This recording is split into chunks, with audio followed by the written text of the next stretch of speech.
جو رمضان المبارک کا جمعہ ہے اس کی فضیلت اور خصوصیت کچھ اور ہی ہے۔ جیسے ہی جمعرات کا سورج غروب ہوتا ہے رمضان شریف میں، تو جمعہ کا سورج غروب ہونے تک ہر لمحے کو ہم، چونکہ حدیث میں لمحے کا ذکر ہے، اگر آج کی اصطلاح کے اعتبار سے اس کا ترجمہ کریں تو ہو جاتا ہے ہر سیکنڈ۔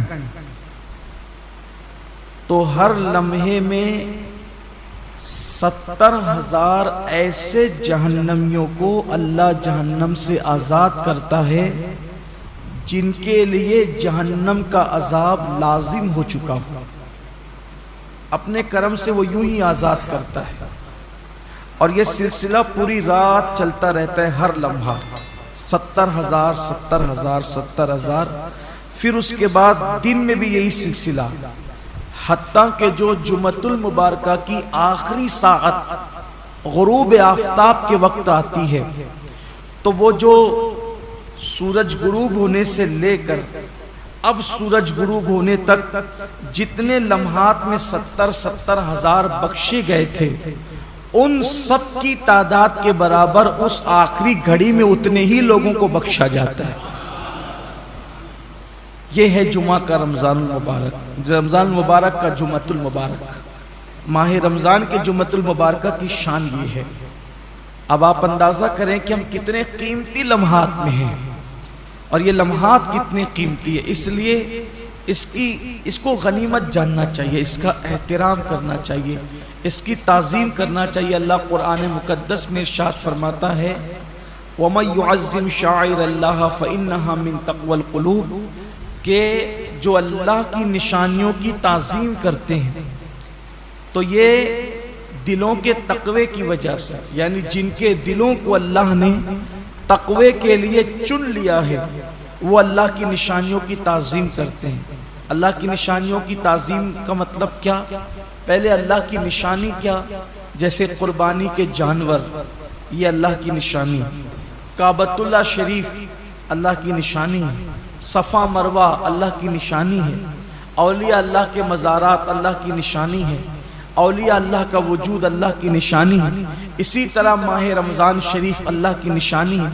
اللہ کی نشانی کا مطلب دیکھو، نشانی اس کو کہتے ہیں جس کو دیکھ کر اصل یاد آئے، جس کو دیکھ کر ہم کہتے ہیں یہ فلاں کی نشانی، یہ فلاں، یعنی جب میں یہ دیکھتا ہوں تو وہ یاد آتا ہے۔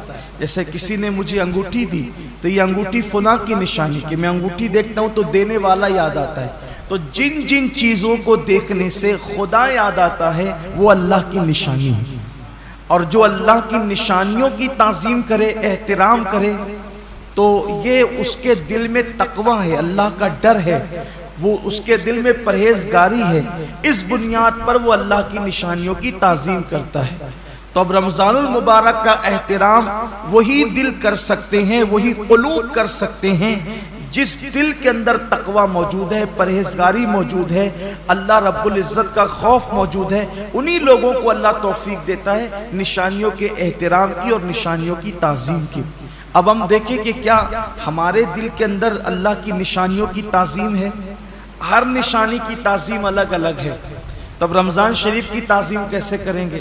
جیسے اگر کسی ولی کو دیکھیں، کسی اللہ والے کو دیکھیں، تو اس کی تعظیم یہ کہ ہم اٹھ کے کھڑے ہو جائیں، اس کے ہاتھوں میں ہاتھ دے دیں، زیادہ سے زیادہ تعظیم یہ کہ اس کی دست و بوسی کریں، اس سے دعائیں لیں۔ لیکن کیا رمضان شریف کے لیے ہم کیسے اٹھ کے کھڑے ہوں؟ یہ دکھنے والی چیز تو ہے نہیں، اس کے ہاتھ تو ہے نہیں کہ ہم اس کے ہاتھ چوم لیں۔ تو اس کی تعظیم کا مطلب کیا ہے؟ تو سب کی تعظیم جدا جدا ہے۔ اللہ کے حرم کی تعظیم یہ ہے کہ جب حرم میں داخل ہو جاؤ تو جن چیزوں سے اللہ نے منع کیا ان چیزوں سے رک جاؤ۔ تو ایسے ہی رمضان المبارک کی تعظیم یہ ہے کہ اس کے روزے رکھے جائیں، اس میں تراویح پڑھی جائے، اور اس میں اپنے آپ کو ظاہری اور باطنی گناہوں سے بچایا جائے۔ یہ اس کی تعظیم ہے۔ کیا واقعی ایسا ہو رہا ہے؟ اللہ کا شکر ہے کہ ہمارے گنبد و مینار کے شہر مالیگاؤں میں ایک بڑی تعداد میں لوگ روزہ رکھتے ہیں، حتیٰ کہ ہمارے یہاں چھوٹے چھوٹے بچوں کو بھی اللہ نے یہ توفیق بخشی کہ چھوٹے بچے بھی روزہ رکھتے ہیں۔ خواتین اس میں مردوں سے کچھ آگے ہے روزے کے معاملات کے اندر، لیکن کہیں نہ کہیں اب بھی کمی ہے۔